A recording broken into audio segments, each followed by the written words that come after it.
The word Swaraj, or self-rule, was on everyone's lips during India's freedom struggle. But have you ever stopped to think about what it really meant?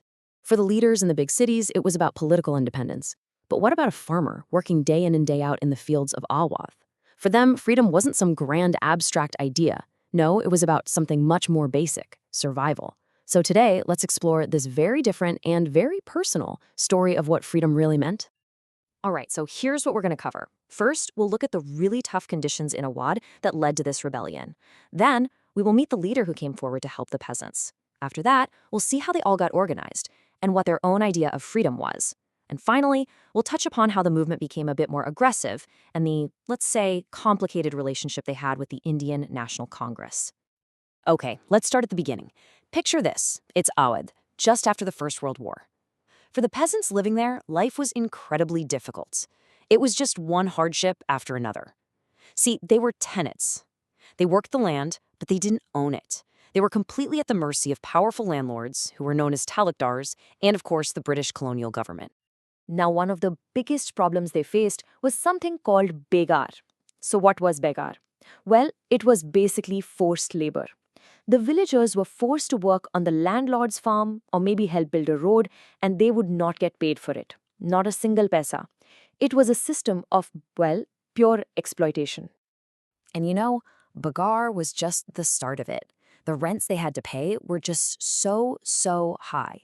And on top of that, there were all these other little taxes or cesses that kept getting added on.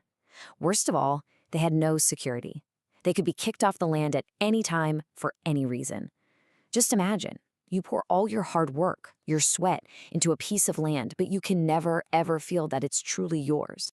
Now, into this really desperate situation, a leader emerged, and he wasn't a politician from a big city. He was someone the peasants felt really understood what they were going through. His name was Baba Ramchandra. So what made Baba Ramachandra so special? Well, for one, he was a sannyasi, a holy man, so people already respected him. But here's the really important part. He had actually been an indentured laborer in Fiji. He had lived through exploitation himself. He knew exactly what it felt like. So when he went from village to village listening to the people, they trusted him. He built a real connection, and slowly he helped organize their frustration into a proper movement. But of course, one person, even a great leader, can only do so much. To make a real difference, the peasants had to get organized. And this is the point where their local struggle starts to connect with the bigger national freedom movement that was happening all over India. So the growing unrest in Awadh, well, it started getting noticed by national leaders like Jawaharlal Nehru. In June of 1920, Nehru himself started visiting the villages. He wanted to understand the situation firsthand. He sat with the peasants, he listened to their grievances, and he really began to see just how much they were suffering. And these visits had a real impact. By October 1920, the Awadh Kisan Sabha, that's the Awadh Peasants Association, was set up. This was a very, very important step. It brought together the national leadership of someone like Nehru with the local, grassroots support that Baba Ramchandra had. And this just shows you how ready the people were for this. Can you believe it? Within just 1 month, more than 300 branches of the Kisan Sabha were set up in villages all around the region. The movement was spreading like wildfire. Okay, and this brings us to the most important part of our story today. You see, as these peasants joined the big nationwide non-cooperation movement, they were also chanting the word Swaraj. But what they meant by Swaraj was shaped by their own daily struggles, and it was very, very different from what the leaders in the cities were thinking. The difference was huge. For the Congress Party, Swaraj was a long-term goal. It was about political independence for the whole country, freedom from the British. But for the peasants, Swaraj was something they needed right now. It meant an end to their oppression, it meant lower rents, no more begar, and basically a chance to live with some dignity. So their demands were very practical, very concrete. They wanted revenue to be reduced, they wanted begar to be abolished completely, and they wanted a social boycott of the landlords who treated them so badly. This was the freedom they were fighting for, a freedom that would change their daily lives. Now, what's really interesting is how Mahatma Gandhi's name was used. In every village, people were talking about him, but his message was often understood in a way that fit their own hopes and dreams. Many people started believing that Gandhi Raj was coming, and that Gandhiji himself had said that no more taxes needed to be paid, and that land would be taken from the rich landlords and given back to the poor.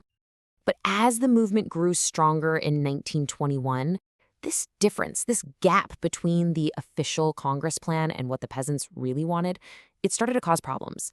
The protests began to get more intense, and sometimes they even turned violent. So, how did things escalate? Well, it started with social boycotts. They organized something called Nai Dobi bonds. This meant that the panchayats decided that no one would provide services like washing clothes or cutting hair for the landlords. But soon it went beyond that.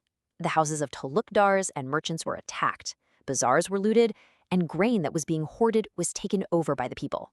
This was obviously very different from the nonviolent path the Congress wanted to follow. And this move towards more aggressive action created a very difficult situation. You have to remember, the Indian National Congress was trying to build a united national movement based on nonviolence. And what was happening in Awadh just didn't fit into that plan. To put it simply, the Congress leadership was not happy about this at all. They had hoped to bring the peasant struggle into the main movement, under the umbrella of nonviolence. But instead, what they got was a movement that was taking its own course, a movement they couldn't really control, and one that went against the main principle of non-cooperation. This quote from Nehru, it tells you so much. After he saw the police open fire on unarmed peasants near Raebareli, he said this: "It shows that even for him, for a moment, his belief in nonviolence was tested. It just highlights that huge gap between the political strategy of the leaders and the raw, real anger of the people on the ground." And really, that's the main point we need to understand. The peasants weren't thinking about some big abstract national strategy. They were acting because of their immediate needs: the need for food, the need for dignity, the need for an end to the terrible oppression they faced every single day. For them, the fight for Swaraj was a fight for survival. So, the story of the peasants in Awadh is so much more than just one chapter in a history book. It's a powerful reminder, isn't it, that a big national movement is actually made up of millions of small personal struggles. And it leaves us with a very important question to think about. When a country fights for freedom, whose freedom comes first?